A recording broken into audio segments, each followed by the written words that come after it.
Benar nggak sih sebenarnya kalau kelelahan tuh hingga faktor keuangan ya katanya ya bisa yang ludes begitu setelah lebaran tuh jadi pemicu emosi di jalan. Jujur kalau gitu. saya mungkin lapar kali ya yang bikin emosi. Itu bisa juga sih. Tapi untuk mengetahui lebih lanjut pemirsa kita sudah terhubung secara virtual dengan sosiolog ada Mbak Yuanita Apriliandini si Reger yang sudah bergabung secara virtual bersama kami di Obrolan Pagi. Selamat pagi Bu Yuanita. Pagi semuanya, iya selamat Mbak pagi. Yuan, makasih banyak kalau sudah berkenan bergabung bersama kami di Obrolan Pagi. Kalau kita lihat tayangan tadi gitu ya, kelelahan kemudian hingga uang yang keburu habis gitu pada saat liburan lebaran gitu ya. Apa benar nih bisa jadi pemicu emosi saat kembali pulang mudik apalagi jalanannya macet gitu ya?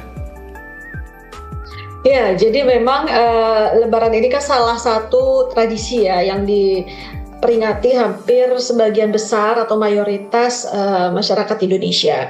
Nah, di situ ada makna ritual, ada spiritual, ya ada makna juga guyup ya kekeluargaan. Tapi jangan lupa di situ juga ada makna ekonomi ya.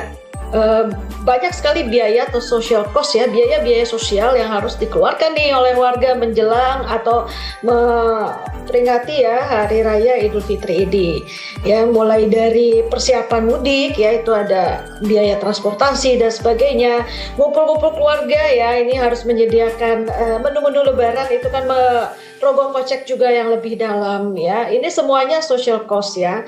Ya memang ada THR ya setahun sekali ya bagi karyawan ya atau ASN. Tetapi mungkin berbanding atau sebanding lurus ya, berbanding lurus dengan biaya sosialnya ini mungkin akhirnya THR ini habis tak bersisa ya. Ditambah mungkin ada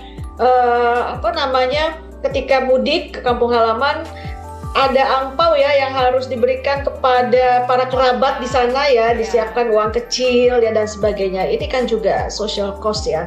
Nah, ini kalau memang tidak tidak diperhitungkan secara masak ya mungkin memang baik gaji terakhir maupun THR yang diberikannya akan habis gitu ya. Jadi balik ke Jakarta itu atau balik dari mudik itu uangnya benar-benar kritis ya, tadi ya bahas saja ya kantong kritis atau pas-pasan.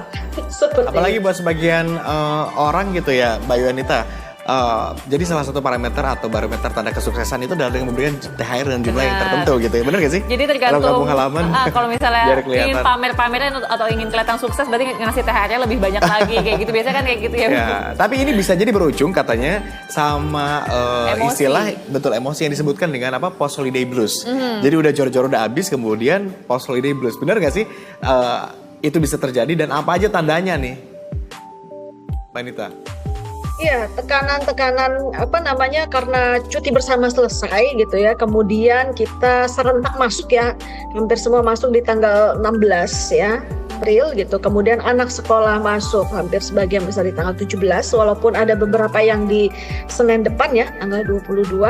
Nah, ini kan mengejar ya untuk kembali ke rutinitas keseharian sekolah dan juga bekerja ini di dalam satu waktu yang bersamaan. Nah, ini titik-titik. Nah, mungkin nanti Korlantas ya yang lebih menganalisis ya psikologi berlalu lintas. Ini kan karena satu titik ya semua kembali gitu ya beraktivitas satu waktu. Ini kan ada penumpukan pastinya ya di jalan raya dan itu ya lumayan untuk membangkitkan rasa stressfulness di jalan ya karena macet berjam-jam itu biasanya misalnya waktu tempuh dari Jakarta gitu ke Jawa Tengah cukup 10 sampai 12 jam misalnya ya, tetapi bisa ditempuh untuk arus balik ini 30 jam. Itu kan luar biasa ya kanannya dan harus masuk gitu ya kantor serempak tanggal 16 kemarin kayak gitu sih saya di Bandung ke Jakarta biasanya 2-3 jam, kemarin sampai 6-7 jam. Waduh, lama banget. Tapi itu memang sangat signifikan ya Bu Yuanita ya untuk misalkan kita udah stres di jalan, kemudian tambah tadi kritis ya, kantong kritis dan lain sebagainya, itu jadi pemicu banget emosi saat di jalan tuh sangat signifikan ya?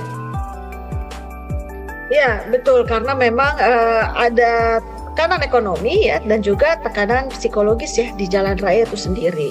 Ya memang kita disuruh bersabar ya, tetapi kan kondisi orang kan berbeda-beda. Mungkin ada yang sudah lelah ya di kampung halamannya, terlalu banyak silaturahmi, ingin cepat pulang gitu, ingin cepat sampai. Nah ini kan emosinya nih yang kurang stabil. Kalau misalnya kita sudah bersabar nih di jalan, tapi kadang kan gimana ya, pengendara lain tuh juga suka memicu emosi gitu, mancing emosi. Gimana cara kita bisa mengendalikan emosi kita dulu sendiri gitu? Iya, memang ini tantangan ya, makanya tadi saya bilang aspek psikologis tiap individu beda-beda ya. Ada yang mungkin ke kampung halaman healing jadi fresh ya, tetapi ada juga yang memang setelah balik dari sana tekanannya justru lebih besar gitu ya. Apalagi karena memang ada ditanya kapan kawin, mana momongan gitu. Makin stres tuh kayak gitu. Maksudnya, iya, jadi memang kita harus menghindari ya sebisa mungkin tidak membalas apapun ya bentuk intimidasi ya, atau pemicu ya kemarahan di jalan raya. Seperti itu. Bicara di jalanan, tapi Mbak Nita nih, kalau ternyata sudah terlanjur terlibat konflik dengan pengendara lain di jalanan gitu, apa tindakan selanjutnya yang harus dilakukan? Katanya kan kalau mau menyelesaikan masalah harus dengan kepala dingin. Tapi kalau terlanjur panas gimana? Iya, udah terlanjur gitu emosi.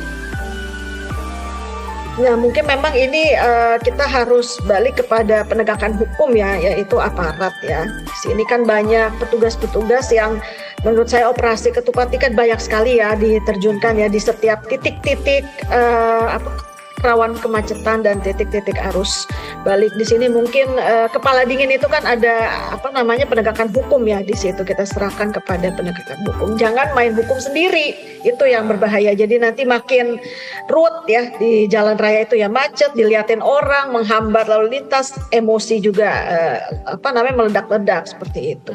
Nah ini kan udah mudik, udah selesai, sudah saatnya masyarakat kembali kerja lagi nih, berkutik dengan kemacetan di jalan Jakarta ini, apalagi masih kemacetan juga nih. Gimana cara kita kemudian cerdas mengontrol emosi diri sendiri begitu ya saat di perjalanan begitu? Ya mungkin solusi satu pertama bisa berangkat lebih pagi gitu ya, supaya orang belum beraktivitas kita sudah mulai melakukan aktivitas lebih awal. Dan kemudian yang kedua ya memang kemacetan Jakarta itu kan sebenarnya sudah sarapan kita yang tinggal di Jakarta ya setiap hari ya. Jadi mungkin memang healingnya kurang banyak kali ya gitu. Jadi disimpan dulu supaya nanti weekend healing lagi lah untuk merefresh kembali gitu ya setelah lebaran.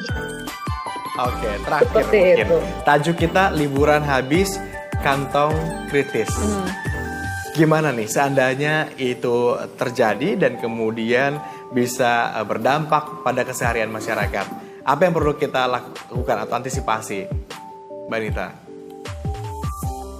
Ya, jadi makanya saya tadi bilang pengaturan dari aspek ekonomi ya, karena memang tradisi lebaran ini pasti besar ya social cost. Misalnya biasa makan hanya keluarga inti 4-5 orang, kumpul keluarga kan 30-40 orang ya. Nah kemudian itu kan makanannya kan berarti kan harus 2-3 kali lipat ya kita siapkan. Kemudian ada ongkos transportasi dan angpau dan sebagainya jika ingin melakukan mudik. Jadi perencanaan ini mau nggak mau ya, perencanaan keuangan yang baik itu diperlukan.